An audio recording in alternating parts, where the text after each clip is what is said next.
Hai teman-teman semua, perkenalkan nama saya Lena Nitbani dan di sini saya akan menjelaskan sedikit tentang perjuangan bangsa Indonesia dan semangat kebangsaan menuju kemerdekaan. Yaitu yang pertama, latar belakang, persiapan dan proklamasi kemerdekaan Indonesia.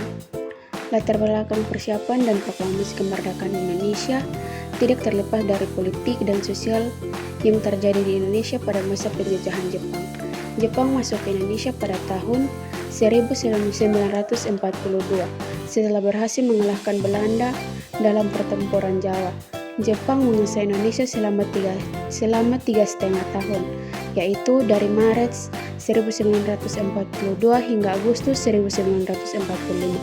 Selama masa penjajahan Jepang, rakyat Indonesia mengalami penderitaan dan kesulitan hidup seperti kerja paksa atau romusa, pengaturan pangan atau sanden, penghapusan mata uang Belanda atau gulden, dan penggantian dengan mata uang Jepang atau sen, serta penindasan terhadap gerakan perlawanan rakyat. Namun di sisi lain, masa penjajahan Jepang juga memberikan beberapa peluang bagi rakyat Indonesia untuk mempersiapkan diri menuju kemerdekaan. Ada beberapa peluang, antara lain yang pertama, Jepang memberikan kesempatan kepada tokoh-tokoh nasional Indonesia untuk berpartisipasi dalam pemerintahan sipil maupun militer. Yang kedua, Jepang membentuk organisasi-organisasi masyarakat yang bertujuan untuk meningkatkan kesadaran nasionalisme dan patriotisme rakyat Indonesia. Kemudian yang kedua, peristiwa-peristiwa sebelum proklamasi kemerdekaan. Peristiwa-peristiwa sebelum proklamasi kemerdekaan Indonesia meliputi berbagai upaya yang dilakukan oleh tokoh-tokoh nasional Indonesia untuk merumuskan dasar-dasar negara dan menyusun naskah proklamasi, yaitu yang pertama, pembentukan BPUPKI pada tanggal 1 Maret 1945 oleh Jepang. BPUPKI adalah badan yang bertugas untuk menyelidiki usaha-usaha persiapan kemerdekaan Indonesia. BPUPKI terdiri dari 67 anggota yang dipimpin oleh Soekarno sebagai ketua dan Muhammad Hatta sebagai wakil ketua. Yang kedua, pembentukan PPKI pada tanggal 7 Agustus 1945 oleh Jepang. PPKI adalah badan yang bertugas untuk melaksanakan persiapan kemerdekaan Indonesia. Kemudian yang ketiga, peristiwa-peristiwa sesudah proklamasi kemerdekaan Indonesia. Peristiwa-peristiwa sesudah proklamasi kemerdekaan Indonesia meliputi berbagai upaya yang dilakukan oleh pemerintah Indonesia untuk mempertahankan kemerdekaan Indonesia dari ancaman penjajahan kembali oleh Belanda maupun sekutu.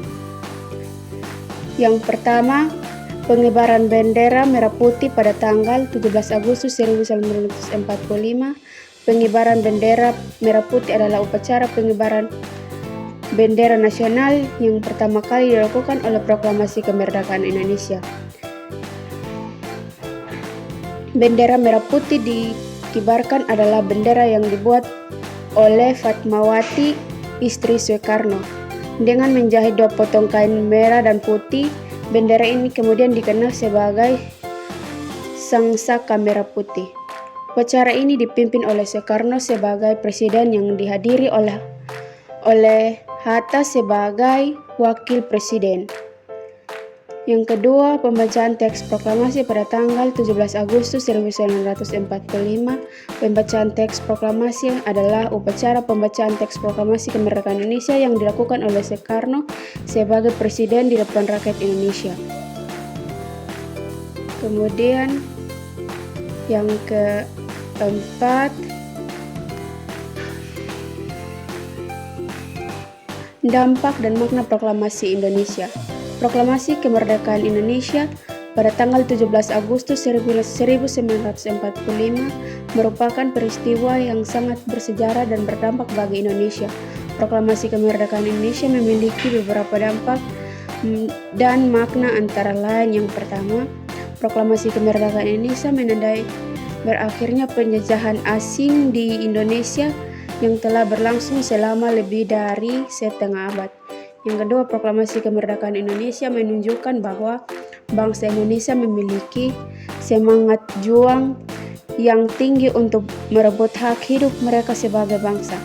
Yang ketiga, Proklamasi Kemerdekaan Indonesia menegaskan bahwa bangsa Indonesia adalah bangsa yang berdaulat, beradab, dan bermartabat, yang memiliki hak untuk menentukan nasib sendiri sesuai dengan cita-citanya dan aspirasinya.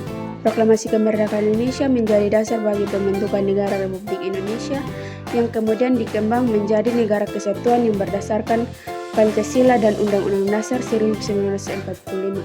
Proklamasi Kemerdekaan Indonesia menjadi inspirasi bagi bangsa-bangsa lain di Asia dan Afrika yang juga berjuang untuk memerdekakan diri dari penjajahan asing. Baik, mungkin ini sedikit dari materi yang dapat saya sampaikan. Sekian dan terima kasih.